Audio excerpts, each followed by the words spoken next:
Mixed by DJ Ashok Marco.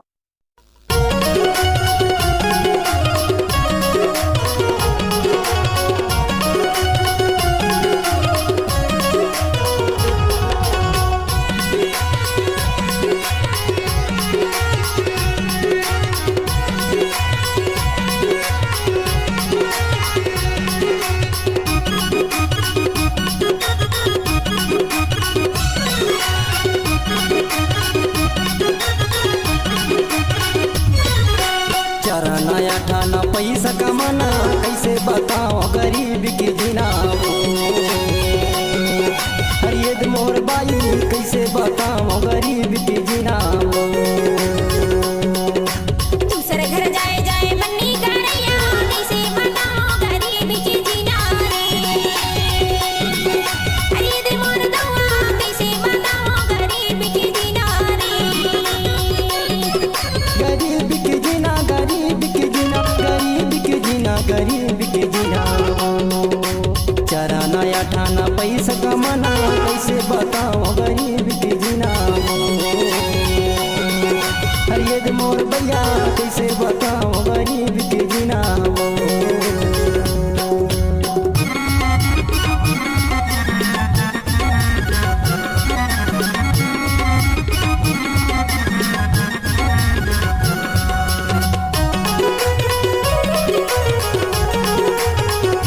आपका गांव का क्या नाम है? दिलदार मोहल्ला बिला टोला। तमिलनाडु की तूफान मजाबो तमिलनाडु की तूफान मजाबो राम सिंह भैया का फोन लगाबो गरीब के जिनारे मंगलिया दौला फोन लगाबो गरीब के जिनारे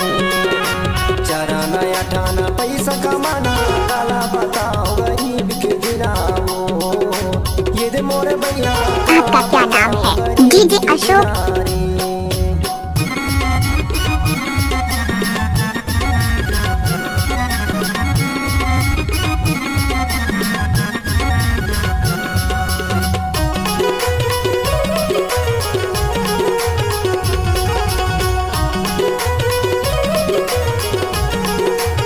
उड़ता चना काटना हवेली में जाता उड़ता चना काटना हवेली में जाता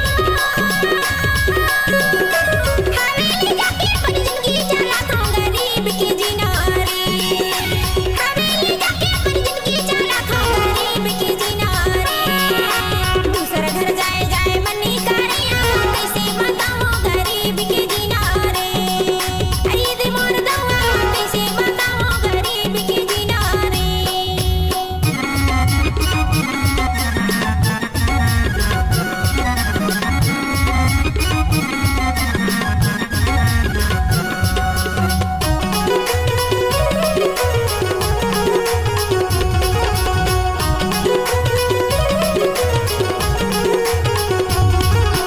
दिंडौरी मंडला जबलपुर जवैया दिंडौरी मंडला जबलपुर जवैया